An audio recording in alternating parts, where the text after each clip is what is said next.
Hello friends, this is Kumar and I welcome all of you to my YouTube channel. Friends, today we are going to discuss a very beautiful poem that is A Psalm of Life, and it has been written by Henry Wadsworth Longfellow, as you can see on the screen as well.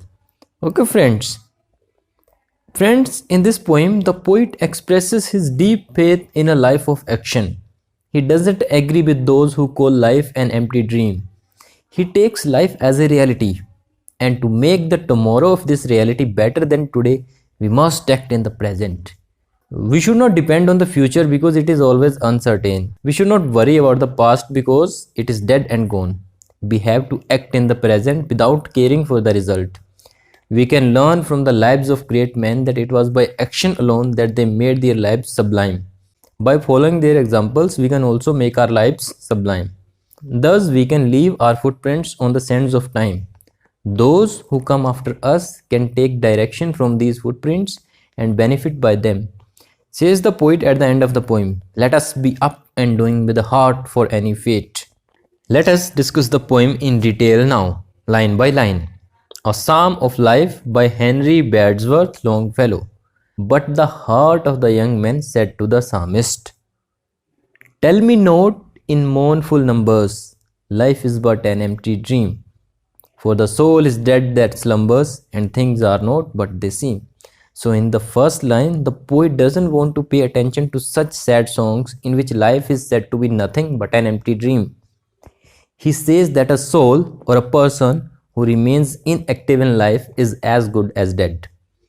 Things or circumstances don't always remain, but they appear to be in the present.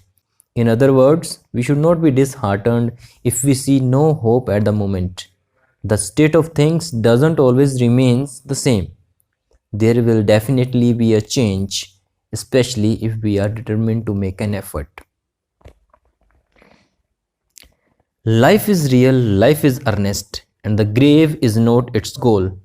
Dust thou art, to dust returnest, was not spoken of the soul.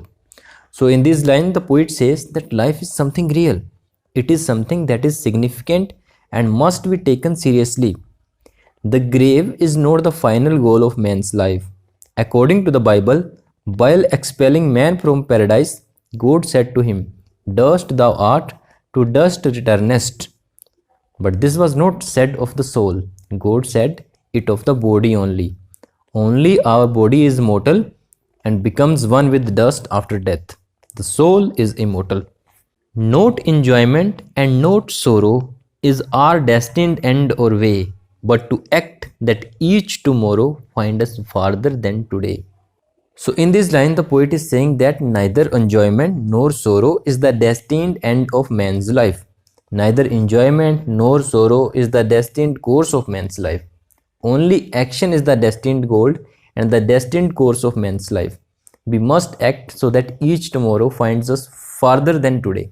In other words, we must act to make the future better than the present.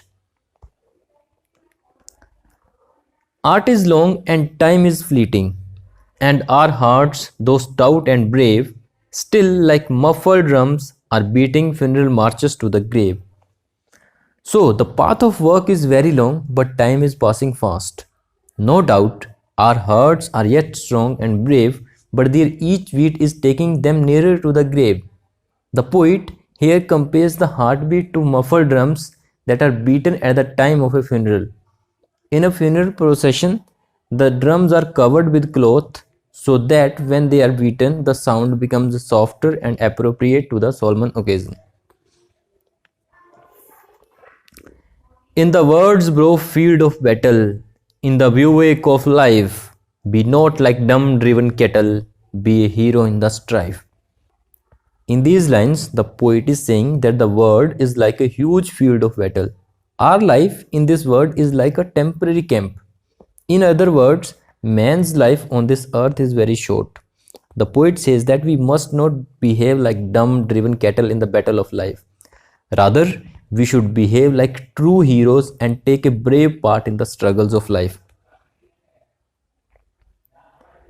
Trust no future, however pleasant. Let the dead past bury its dead.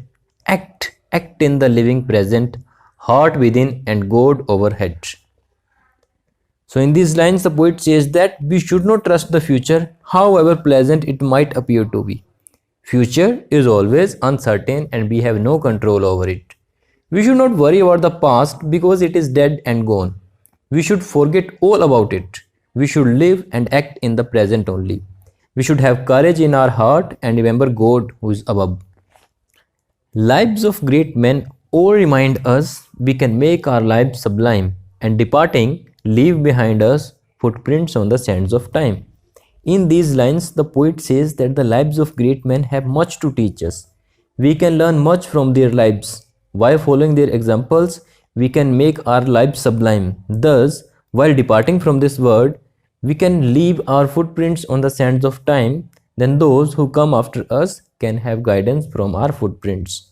Footprints that perhaps another, sailing over life's solemn main, a forlorn and shipwrecked brother, seeing shall take heart again.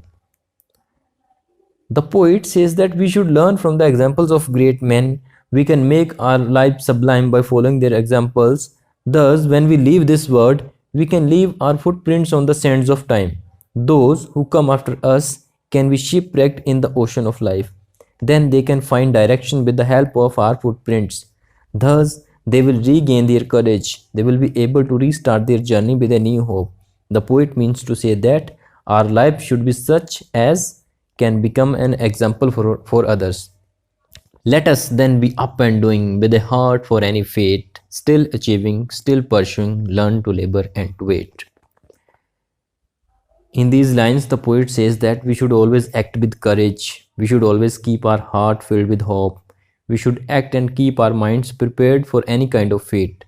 We should go on working. We should go on making continuous efforts. We should go on achieving new things. We should learn to labor and to wait patiently for the results. All other things will take care of themselves. So here, our present poem's A Psalm of Life finally ends. It is indeed an inspirational poem, and I think we can learn so many things from this poem. There is so much good life lessons in these poems. Okay, how to act and how to be a hero in life, we can learn from this poem only. Okay, so our present poem finally ends here. I think I have told you the story in a very simplest way, and if you still have any doubts, please write it in the comments and I will try to answer your question. Okay, this much all in this lecture. If you like the video, please like, share and comment on the video, and please subscribe the channel for further such updates. Thank you very much for joining us.